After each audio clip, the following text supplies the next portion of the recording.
എൻ്റെ പ്രിയപ്പെട്ട കൂട്ടുകാർക്ക് എല്ലാവർക്കും പുതിയ വീഡിയോയിലേക്ക് സ്വാഗതം. Good morning. രാവിലെ തന്നെ കണ്ടോ ചെടികളിലൊക്കെ എത്ര പൂക്കളല്ലേ. ഇന്ന് രാവിലെ തന്നെ നല്ല മഴയായിരുന്നു കേട്ടോ. രാവിലെ എന്ന് വെച്ചാൽ ഒരു 4 മണി ഒക്കെ ആയപ്പോഴാണ് മഴ പെയ്തത്.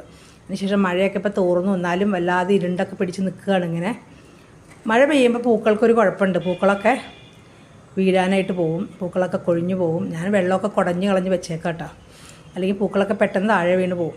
സൈഡിലിരിക്കുന്ന ചെടികൾക്കൊന്നും കുഴപ്പമില്ല, അല്ലാതെ നിൽക്കുന്ന ചെടികളൊക്കെ കൊഴിഞ്ഞു പോകും. അതുകൊണ്ട് മഴ നല്ലതുമാണ്, മഴ ചീത്തയുമാണ് അല്ലേ. എല്ലാം അങ്ങനെയാണല്ലോ, എല്ലാത്തിനും 2 വശങ്ങളുണ്ടല്ലേ, നന്മയുണ്ട് ചീത്തയുണ്ട്. അപ്പോൾ അതുകൊണ്ട് അതനുസരിച്ച് നമ്മൾ പെരുമാറണം. മഴ വരുമ്പോൾ ചില ചെടികളൊക്കെ സൈഡിലേക്കൊക്കെ എടുത്ത് വെക്കണം. അപ്പോൾ മഴക്കാല ചെടി സംരക്ഷണം ഞാനൊരു പുതിയ വീഡിയോ ആയിട്ട് വരുന്നുണ്ട് കേട്ടോ. അപ്പോൾ എല്ലാവരും ഷോർട്ട് കണ്ട് സപ്പോർട്ട് ചെയ്യണ പോലെ തന്നെ വലിയ വീഡിയോ കണ്ട് സപ്പോർട്ട് ചെയ്യണം കേട്ടോ. പൂക്കൾ കണ്ടോ, മുല്ലപ്പൂക്കളാന്ന് തോന്നൂലേ, പക്ഷേ മുല്ലയല്ല, വേറെന്തോ പേരാണ്, എന്താണെന്ന് അറിഞ്ഞുകൂടാ കേട്ടോ. കുറേ ചെടികളുള്ളതുകൊണ്ട് മിക്ക ചെടികളുടെയും പേരറിഞ്ഞുകൂടാ. എന്നാലും ഞാൻ അവരെ എൻ്റെ മക്കളെ പോലെ കരുതി സ്നേഹിച്ച് വളർത്തുന്നു.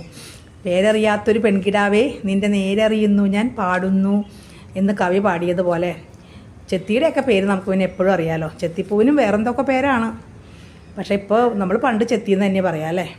ചെമ്പരത്തിയും ചെത്തിയാണല്ലേ കാണാൻ ഏറ്റവും ഭംഗി. ചെമ്പരത്തിപ്പോൾ ഒരു ദിവസമേ നിൽക്കുള്ളൂ, ആ ഒരു സങ്കടം മാത്രമേ ഉള്ളൂ. അപ്പോൾ വൈകുന്നേരം ആകുമ്പോഴേക്കും വാടിപ്പോവും. എന്നാലും ആ നിൽക്കണ സമയം എത്രയും എല്ലാവരെയും ഒന്ന് സന്തോഷിപ്പിച്ചിട്ടാണ് നിൽക്കുക അല്ലേ.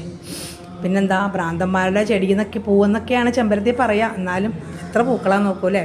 അവർക്ക് അതിൻ്റെ ഒരു കുഴപ്പമൊന്നുമില്ല. ഞാൻ ഭ്രാന്തന്മാരുടെ പൂവെന്ന് വിളിച്ചാലും ഞങ്ങൾക്ക് പ്രശ്നമൊന്നുമില്ല. ഞങ്ങളിങ്ങനെ വിരിഞ്ഞ് നിങ്ങൾക്ക് ഭംഗി നൽകിക്കൊണ്ടിരിക്കുന്നു, നിങ്ങളുടെ മനസ്സിന് സന്തോഷം നൽകിക്കൊണ്ടിരിക്കുന്നതാണ് അവർ പറയുന്നത്. അങ്ങനെ വേണം നമ്മളും മറ്റുള്ളവർക്ക് നന്മ ചെയ്യാനായിട്ടിരിക്കും.